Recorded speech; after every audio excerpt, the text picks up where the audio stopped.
From a grunge explosion that killed glam, to a nightmare lullaby that brought metal to the masses, to a funk-fueled anthem that had everyone screaming, "Give it away now!" These are the 1991 rock songs we'll never forget.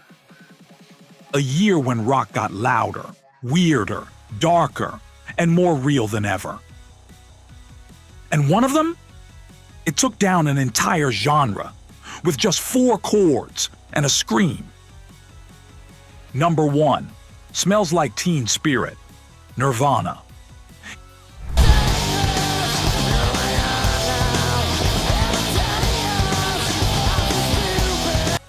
It started with 4 chords and ended with a cultural revolution. Smells Like Teen Spirit wasn't just a song, it was the explosion that burned the hairspray right off the 80s. Kurt, Chris, and Dave didn't plan to rewrite the rules, they just walked into a Seattle studio with a Pixies-influenced riff and left with a track that would ignite grunge and bury glam rock in its wake. The music video, gritty, chaotic, anarchic, was MTV's antithesis, yet it played on repeat. And the chorus? It wasn't polished, it was primal. It screamed for every misfit, burnout, and outsider who'd never seen themselves on TV before. Almost overnight, Nirvana went from unknowns to spokesman for a disillusioned generation. And the mainstream had no idea how to handle it. This song didn't just change rock, it rebooted the entire industry, and no matter how many times you've heard that opening riff, it still hits like a Molotov cocktail. And while Nirvana lit the fuse, the next band was already kicking down the door, with a nightmare lullaby that would redefine heavy metal forever. Number 2. Enter Sandman, Metallica. Keep you free from sin till the Sandman he comes. Sleep with one eye open. Booming footsteps, a whisper in the dark. And then, with Enter Sandman, Metallica went from metal cult gods to arena overlords. This wasn't thrash. This was something bigger. Heavy as hell, but slick enough for prime time. James Hetfield's lyrics dragged listeners into a world of sleep paralysis, twisted prayers, and buried childhood fears. And Lars Ulrich's drums? They pounded like a ritual. It was nightmare fuel. And people couldn't get enough. The song opened 1991's Black Album, which shattered expectations and charted everywhere. It pissed off some die-hard fans who missed the speed, but it brought millions more into the fold. Metallica didn't sell out. They expanded the battlefield. Enter Sandman became the sound of sports arenas, horror flicks, and late-night car rides with the volume cranked to max. And decades later, that riff still makes the floor shake. But if Metallica took metal to the masses, the next song proved that vulnerability and weirdness could own the airwaves, with a mandolin riff that shouldn't have worked, but totally did. Number 3. Losing My Religion, R.E.M. Links that I will go to, the distance in your eye. No drums, no distortion, just a mandolin, a yearning voice, and a whole lot of confusion. And somehow, R.E.M. made it a global smash. Losing My Religion wasn't about faith. It was about obsession, about falling apart when someone doesn't feel the same. Michael Stipe didn't scream. He pleaded. And that restraint? It cut deep. Released in 1991, the track was an absolute gamble. No chorus, no hook in the traditional sense. And a mandolin? It sounded like nothing else on the radio, but it hit hard. The song climbed charts, ruled MTV, and landed REM in stadiums worldwide. Critics hailed it as a quiet revolution, and fans connected with its raw, uncomfortable honesty. The surreal video, packed with religious iconography and emotional tension, didn't explain anything. It just made the mystery deeper. And that's what made it unforgettable. Sometimes the loudest cry is the one whispered. And while REM whispered to the brokenhearted, the next band roared back to life, with a frontman who'd almost died before recording their breakout single. Number 4, Alive, Pearl Jam.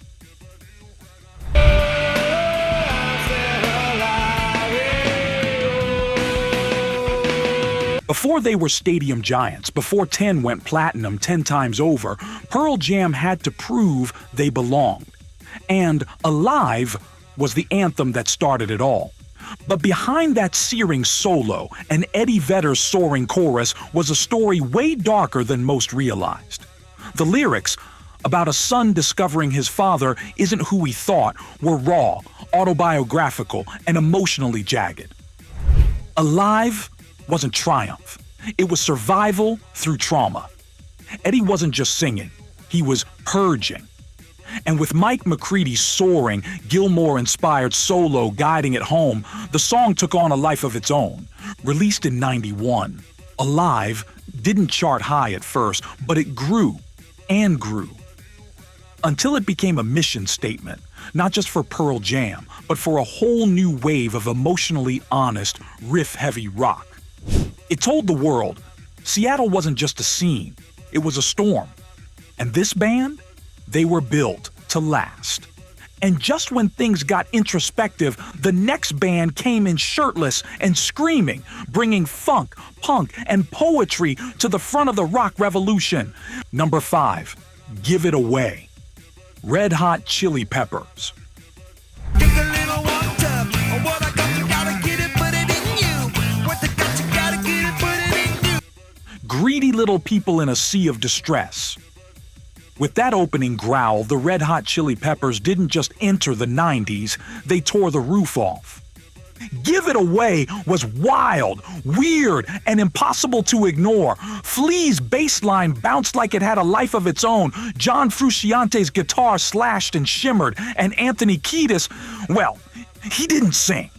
He exploded. But there was philosophy in the chaos. The message, give freely, let go. Lose ego, gain soul. It was part Zen, part slam poetry, and all wrapped in shirtless, sweat-drenched fury. The video was tribal, desert-drenched madness. The energy? Pure, unfiltered funk rock. This was no ordinary rock band. This was California chaos with a conscience. And the public ate it up. MTV couldn't stop playing it. Rock radio couldn't stop spinning it. And suddenly, the Chili Peppers were headliners. Not just in clubs, but in culture. And while they were telling you to give it away, the next song took the opposite approach. A haunting, gut-wrenching ballad about holding on to pain that won't let go. Number 6, Black, Pearl Jam.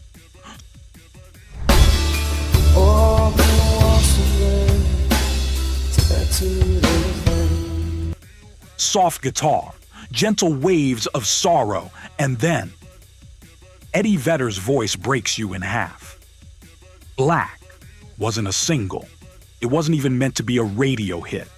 But it became Pearl Jam's emotional heartbeat, a slow-burning, soul-shattering ballad that tore open everyone who'd ever lost love they couldn't forget. The lyrics weren't clever. They were true. Lines like, I know someday you'll have a beautiful life, I know you'll be a star, still send chills down every spine in the room. Musically, it's restrained, no flashy solos, no loud crashes, just tension, just feeling dot. And that's what made it so massive. Even without a push from the label, fans demanded it, DJs spun it anyway, audiences felt it. Vedder famously refused to release Black as a single. It was too sacred. But that didn't stop it from becoming one of the most beloved songs of the decade. And while Pearl Jam turned heartbreak into poetry, the next band was back with their most dramatic track ever, complete with a 9-minute video and enough roses to fill a Gothic cathedral. And we might send you some roses if you subscribe right now. Number 7. November Rain, Guns N' Roses. I look into your eyes, I can see a love restrained. Strings, thunder. Axl Rose, at a piano, heart cracked wide open. November Rain was Guns N' Roses at their most epic and their most vulnerable. It wasn't just a song, it was a symphony. At nearly 9 minutes, it shattered radio rules and rewrote what a power ballad could be. And that video? It was pure rock opera drama. Wedding, funeral, storm, and Slash soloing in the desert like a rock god descending from the clouds. This was the moment GNR said, "We're not just a Sunset Strip band, we're legends in the making." And honestly, it worked. Behind the scenes, it took years to finish. Axl had written the skeleton of November Rain back in the 80s, but the band and the world finally got it in 1991. And it hit hard. The emotion, the grandeur, the unapologetic drama, it was all there. It proved that even the most chaotic band on the planet could deliver something beautiful, timeless, eternal. And while GNR reached for the heavens, the next track dragged us back into the dirt with a gritty, grungy dive into madness, mania, and raw emotion. Number 8. Lithium, Nirvana. Candles in our days, 'cause I found God. I'm so happy, because today I found my friends. But were they real? Were they alive? That's the kind of question Lithium left ringing in your ears. Unlike Teen Spirit, this wasn't about revolt. It was about barely hanging on. Cobain's voice swung between whispered calm and throat-ripping screams, mirroring the battle inside his own mind. Lithium took its name from a mood stabilizer, but the song? It was anything but stable. The soft, quiet, loud structure, the dissonant guitar hooks, the deadpan delivery, it all added up to a track that was hypnotic, disturbing, and impossible to shake. Released as the third single from Nevermind, Lithium proved that Nirvana wasn't a one-trick pony. It showed the world that Cobain could be deeply introspective, writing not just anthems, but confessions. And that's why it stuck.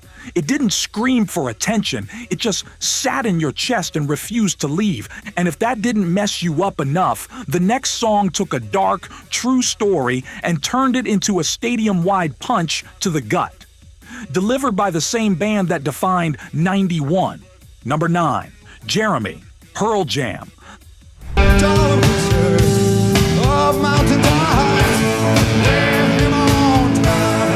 The haunting intro, then at home, drawing pictures of mountaintops.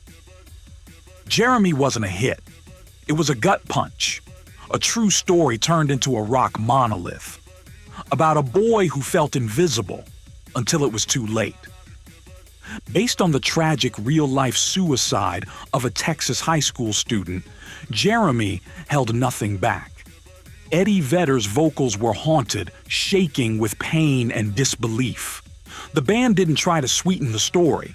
They told it raw and dared the world to look.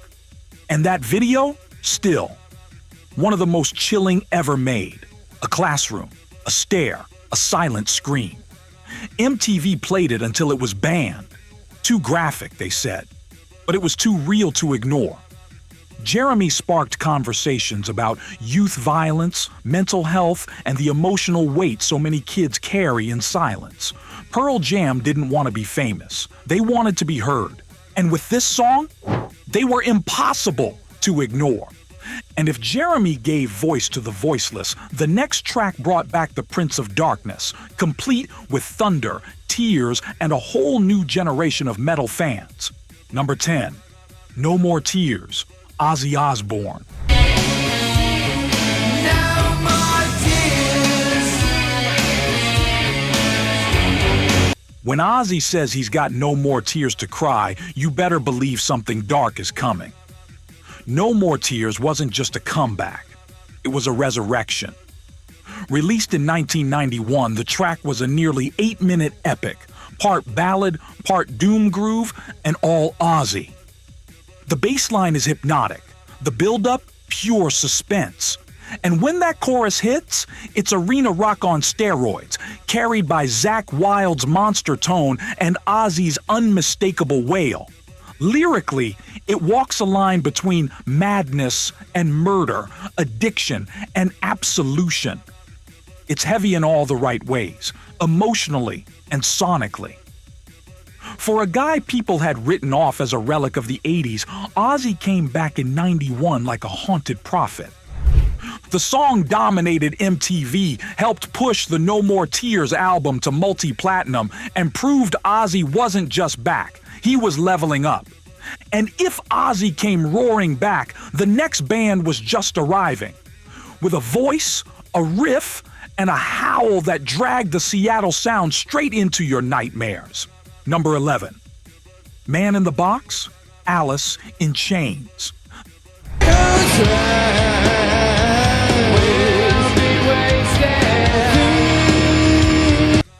That opening talkbox effect hits and everything gets dark. Man in the Box wasn't just a debut, it was a warning shot. Alice in Chains burst onto the scene in 1991, and Man in the Box was their mission statement. Lane Staley's voice was a weapon, raw, wounded, and full of grit. His lyrics, a cryptic mix of censorship, isolation, and spiritual dread, felt like a scream from inside a sealed casket. Jerry Cantrell's riff? It chugs like a tank, rolling over you with grim precision. Together they created something that wasn't quite grunge, wasn't quite metal, but hit harder than both. The video, eerie and unforgettable, made it a staple on MTV. And suddenly, Alice in Chains weren't opening shows. They were headlining them. Man in the Box became the gateway drug to the band's deeper, darker catalog, and it made one thing clear: Seattle had more to say. The next track mashed funk, metal, rap, and performance art into one chaotic sonic grenade. Number 12. Epic. Faith No More.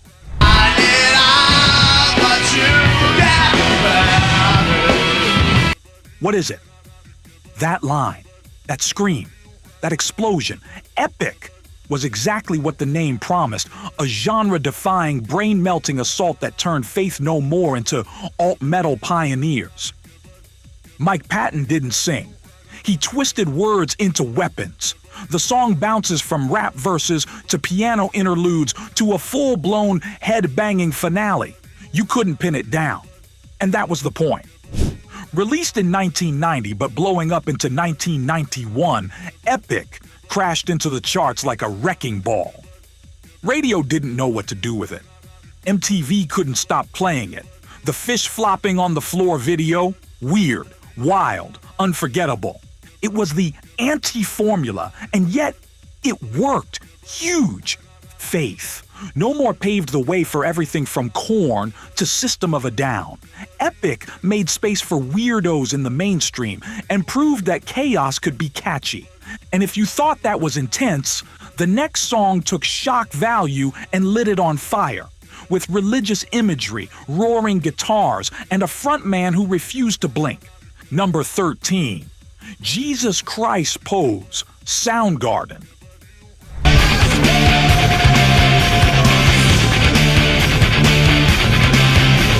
When Soundgarden dropped Jesus Christ Pose, it didn't just rattle cages, it burned them to the ground. Chris Cornell's voice? Righteous fury in sonic form.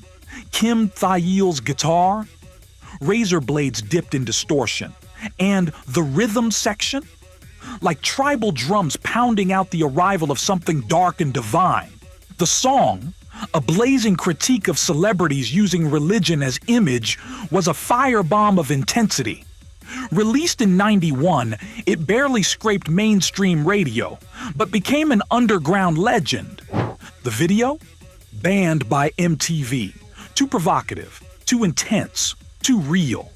But the track spread like wildfire among fans who wanted their music loud, raw, and unapologetically confrontational. It marked Soundgarden's evolution from sludge to sophistication. A thinking band with the muscle to blow the walls off any venue. And if Cornell delivered the sermon, the next band showed up with the gospel. Back from the dead, and ready to dance straight through the apocalypse. Number 14. Wood? Alice in Chains. I ain't not yet wiped the notion. Soft bass, whispers of grief, and then a howl from the bottom of the soul. Wood wasn't just a song, it was a eulogy. Written in honor of Andrew Wood, Mother Love Bone, it captures the despair and confusion of losing a friend too soon, while questioning the guilt and judgment that follows. Lane Staley's voice, torn and transcendent, Jerry Cantrell's riff, slow, sludgy, and hypnotic. And that chorus, if I would, could you? Felt like a question aimed straight at your conscience. Featured on the Singles soundtrack and later on Dirt, Wood became a defining track for Alice in Chains. Dark, emotional, philosophical. It was everything the Seattle sound stood for, with none of the filters. It's the kind of song that doesn't ask you to understand, just to feel. And it proved, once again, that the most powerful music often comes from the deepest pain. But if that was grief, the final track of '91 was pure vengeance. A fan-favorite punk metal riot that rips through religion, rage, and rebellion. Number 15. Jesus built my hot rod. Ministry.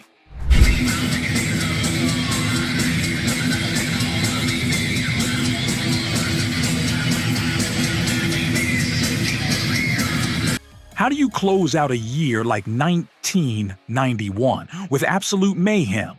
Jesus Built My Hot Rod was Ministry going full freak mode, fusing industrial metal, psychobilly, and gibberish poetry into a twisted, high-octane nightmare.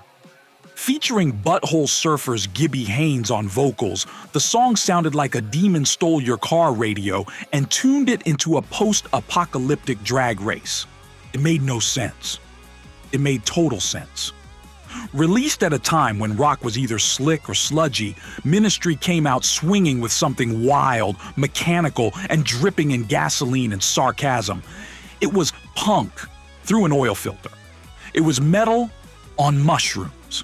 It was chaos, and people couldn't stop blasting it. Jesus Built My Hot Rod closed out the year with a reminder. Rock wasn't just changing, it was mutating. And '91 would go down as one of the wildest, rawest, most important years in rock history. Those were the 1991 rock songs we'll never forget. From stadium legends to grunge pioneers, metal giants to alt-rock misfits. These tracks changed everything. Which one still lives rent-free in your mind? Drop it in the comments. And hey, if you loved this trip back to '91, don't stop now. Jump into 1974, another year that shaped rock history in wild, unforgettable ways. Click one on screen and let the riffs keep rolling.